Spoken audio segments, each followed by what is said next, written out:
Bugünkü söhbətimizdə belə bir problem haqqında danışacağıq. İnsanların arasında böyük bir qrup fərdlər var ki, onlar özlərini, öz bədənlərini zədələməyə meyillidirlər. Yəni insan özünü kəsir, özünü doğrayır, özünü bilərəkdən hansısa təhlükəli bir situasiya atır ki, orada onun bədəninin müəyyən hissələri zədələnsin. Bu cür insanlar həmişə can atırlar ki, həmin o özlərini zədələyəndən sonra onlara kömək edən insan olmasın yanlarında. Bu çox bir tərəfdən ilk baxışdan adi insanlara qəribə görünəcək bir şəxsiyyət pozğunluğudur. Başqa bir tərəfdən belə insanlar dünyaya belə gəlirlər, yəni ki, anadan belə doğulurlar. Onlarda heç bu şəxsiyyətin bu pozğunluğu pozğunluq kimi də qiymətləndirilmir çox zaman. Yalnız müəyyən fəsadlar olduqda, yəni insan özünü kəsəndə müəyyən bir magistral arteriyanı zədələyir, çoxlu qan itirir. Burada təsadüfən olur, çünki burada insan özünə zərər yetirməkdə o məqsədi güdmür ki, özünü öldürsün. Bu suicidal bir tendensiya deyil. Yəni bu insanın bu hərəkətlərini suicidlə qətiyyən qarışdırmaq olmaz. Suicid ayrı şeydir. Yəni öz həyatına qəsd etmək, bu öz həyatına qəsdə meyil, yəni suicidə meyil və onu törətmək, bu tamam ayrı bir məsələdir. Amma öz bədənini zədələmək, yəni özünü bilərəkdən zədələmək və sonra da elə bir situasiya seçmək ki, orada insana heç kim kömək edə bilməsin. Yəni özü-özünə nə kömək edəcək, eləyər, amma başqa adam ona kömək eləyə bilməsin. Bu tamamilə başqa bir şəxsiyyət pozğunluğudur və yaxud da şəxsiyyətin başqa bir növüdür. Burada belə bir məntiqi kazus ortaya çıxır. Yəni bir tərəfdən insan özünü zədələyir, başqa bir tərəfdən ölmək istəmir, yəni həyatdan getmək istəmir. Lakin burada yəni insanlar sual verir həmişə ki, bəs bunun məqsədi nə idi? Bu ölmək istəmir, yaxşı. Bu istəyir başqalarının diqqətini cəlb eləyə. O da burada yoxdur. Yəni bu isterik pozuntu deyil ki, başqasının diqqətini cəlb eləsin. Bəs bu nəyə görə belə eləyir? Demək, belə bir bu sualın cavabını mən verirəm. Belə bir qrup şəxsiyyətlər var ki, onların istədiyi şeylər həyatda olmayanda, yəni onlar nə isə istəyirlər, ona çata bilmirlər, ona nail ola bilmirlər, yəni öz məqsədlərinə nail ola bilmirlər və psixikada çox böyük gərginlik yaranır. Bu psixi gərginlik yalnız bədənin zədələnməsi nəticəsində aradan qalxır. Belə insanlarda, belə şəxsiyyətlərdə. Əlbəttə, bu adamlar bu psixi gərginlik səbəbindən mütəxəssislərə müraciət etsələr, kvalifikasiyalı yardım alsalar, onlara kömək eləmək olar və özünü kəsməyə, doğramağa, özünə hər hansı bir xəsarət yetirməyə ehtiyac qalmaz. Lakin məsələ burasındadır ki, bu adamlar təbiidir ki, heç bir mütəxəssisə müraciət edəmirlər və özlərini kəsirlər, doğrayırlar, öz bədənlərinə xəsarət yetirirlər. Xəstələrin bədəninə baxanda, onların üst paltarını soyundurub baxanda, yəni çox aydın görmək olur, onların qarın hissələrində, qol hissələrində, ayaqlarda, ayağın müəyyən nahiyələrində səthi kəsiklər. Lakin bu kəsiklərin sayı çox vaxt o qədər çox olur ki, həddindən artıq çox olur və buna görə də bədənin ümumi quruluşunu eybəcərləşdirir. Yəni kəsiklər sağalır, amma onun yerində çapıqlar qalır və bədənin ümumi quruluşunu eybəcərləşdirir. Lakin buna baxmayaraq bu adamlar həmişə bir məqsədlərlə nail olmayanda bu metoddan istifadə edirlər. Hansı məqsədlərdən söhbət gedir? Yəni adi həyat məsələləridir. Məsəl üçün cavan qızdır, bir oğlanı sevir.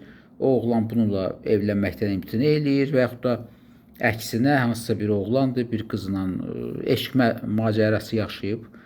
Lakin son nəticədə qız onunla yaxınlıq eləməkdən imtina eləyir və yaxud da insan hər hansı bir ali məktəbə daxil olmaq istəyir, müəyyən bir sənətin sahibi olmaq istəyir, amma o ali məktəbə daxil ola bilmir. Yəni gedir sonra özünü doğrayır. Yəni ki, belə kəsiklər qoyur bədənində. Müxtəlif səbəblər. Yəni bu səbəbləri saymaqla qurtarmaz. Yəni insan bir məqsədə nail ola bilməndə o bu özünə zərər yetirmə aktını həyata keçirir. Burada da məqsəd həmin o psixikada yaranan gərginliyi aradan qaldırmaqdır. Bu şəxsiyyətlər xüsusi qrup şəxsiyyətlərdir. Yadda saxlamaq lazımdır ki, bu şəxsiyyətlər xüsusi qrup şəxsiyyətlərdir. Yəni, əgər adi adamda bədəni kəsməklə gərginlik yaradan qalxmırsa, bunlarda özünə zərər yetirmək nəticəsində o gərginlik yaradan qalxır. Onlar da bunu bir neçə dəfə sınaqdan keçiriblər və ondan sonra bunu təcrübə eləməyə başlayıblar, yəni həyata keçirməyə başlayıblar və doğrudan da tez-tez olur ki, xəstələr müraciət edir, soruşanda ki, tutaq ki, cavan bir oğlandır, soruşanda ki, sən bu kəsikləri niyə eləmişsən öz bədənində? Deyir ki, birini o vaxt eləmişəm ki, məndə belə bir cinsi gərginlik var idi, mən cinsi əlaqədə olmaq istəyirdim, amma cinsi əlaqədə olmaq üçün heç kim yox idi, qadın yox idi. Mən özümü kəsdim ki, o gərginlik yaradan qalxsın, o cinsi gərginlik yaradan qalxsın. Başqa bir xəstə söhbət eləyir ki, yəni danışır ki, mən uzun müddətdir ki, müəyyən bir ölkəyə getməyə hazırlaşırdım, orada nəyisə öyrənmək istəyirdim, o ölkəyə gedə bilmədim, kimsə mənim qarşıma maneə çəkdi. Yəni, bunun nəticəsində də məndə psixi gərginlik yarandı, mən getdim özümə xəsarət yetirdim. Yəni, bu xüsusi qrup insanlardır ki, bunları başqa qrup insanlardan fərqləndirən əsas əlamət öz psixikalarında olan problemi öz bədənlərinə zərər verməklə, yəni öz bədənlərinə xəsarət yetirməklə həll edirlər. Daha doğrusu, o gərginlikdən azad olurlar. Amma bu problem həll olunmur. Problem yerində qalır. Sadəcə gərginlik. Buna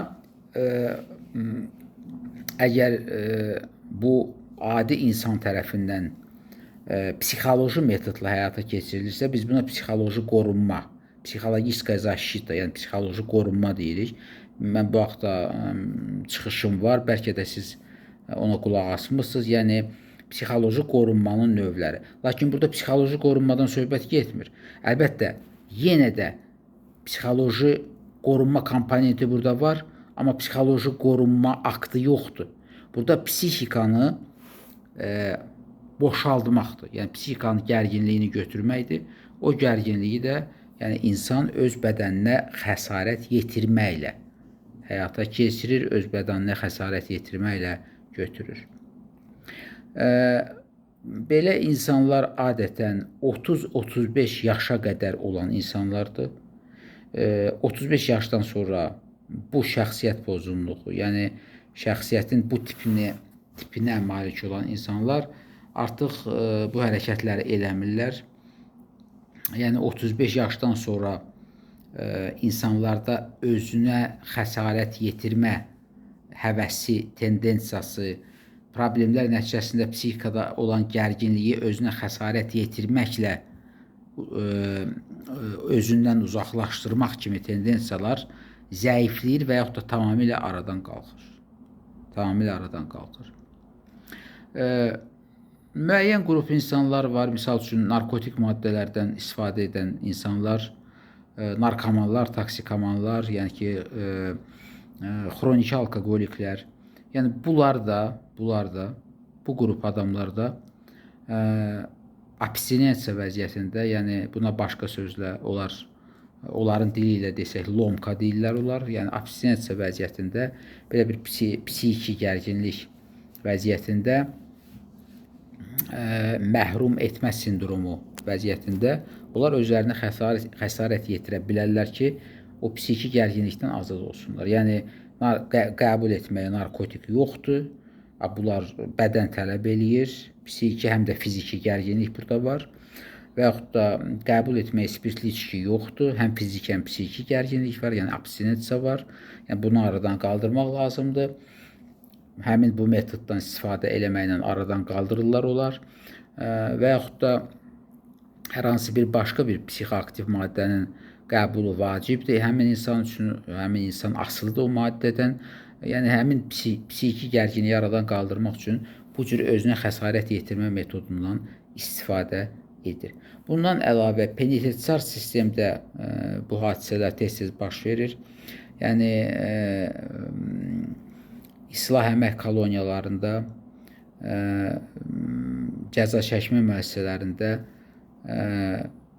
müəyyən səbəbdən orada cəza çəkən insanlar hər hansı bir çətin situasiya düşəndə onları orada kimsə incidir, kimsə onlara qarşı təzyiq eləyir, kimsə onların hüquqlarını pozur, kimsə onlara hətta fiziki təsir edir, kimsə onlara mənəvi, psixoloji təzyiq edir.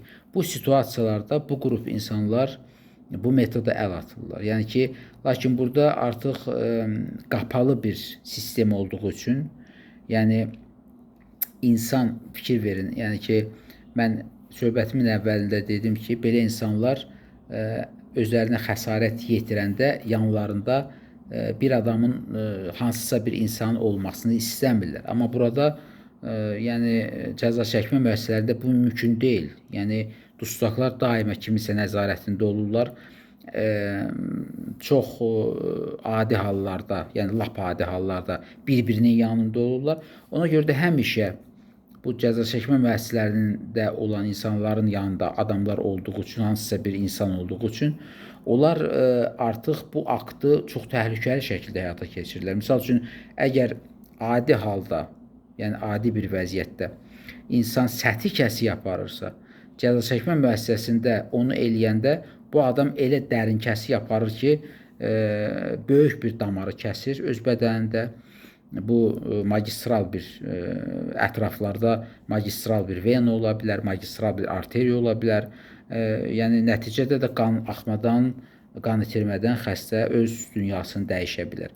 Yəni belə bir qapalı yerdə, yəni bu şəxsiyyət pozğunluğu ilə əziyyət çəkən insanlar, belə bir şəxsiyyət statusuna malik olan insanlar bu hərəkəti etmək üçün mütləq izolyasiyada, yəni ki, təklikdə olmalıdırlar.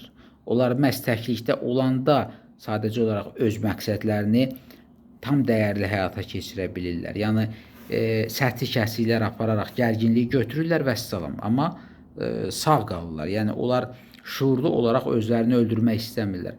Lakin cəza çəkmə müəssisələrində bu adamların yanında həmişə kimsə olduğuna görə onlar bu aksiyanı daha nümayişkaranə bir vəziyyətdə, surətdə yerinə yetirmək üçün kəsikləri dərin aparırlar. Ona görə də kəsiklər dərin olduğu üçün təbiidir ki, sinir lifləri, magistral sinir lifləri, magistral damarlar hamısı dərində yerləşir və dərin kəsik zamanı onlar zədələnə bilər və nəticədə insan qan itirmədən və yaxud da başqa bir ağırlaşmadan ölə bilər. Bu çox ciddi bir şəxsiyyət pozğunluğudur. Daha doğrusu şəxsiyyət statusudur. Bəzən belə insanları şəxsiyyətin patoloji inkişafı ilə əziyyət çəkən insan kimi qələmə verirlər.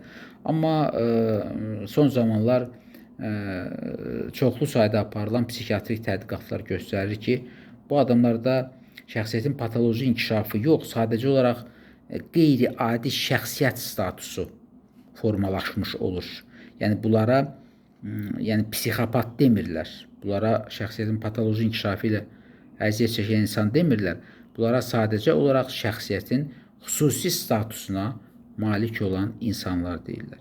Məqsəd, burada yenə də mən təkrar edirəm, yeganə məqsəd odur ki, psixikada olan hər hansı bir gərginliyi, hansısa bir məqsədə nail ola bilməmək nəticəsində baş vermiş gərginliyi aradan qaldırmaq. Yəni, özünə xəsarət yetirmənin məqsədi odur. Yəni, bu şəxsiyyət qrupunda məqsəd həmin məzmundan ibarətdir, həmin fabuladan ibarətdir. Belə insanlar mütləq həkim psixiatrın nəzarəti altına götürülməlidirlər. Çox ciddi müalicə proqramları həyata keçirilməlidir. Çox ciddi reabilitasiya proqramları həyata keçirilməlidir. Və bu insanlar daima həkim psixiatrın vaxtaşırı müayinəsindən keçməlidirlər. Diqqətinizə görə çox sağ olun.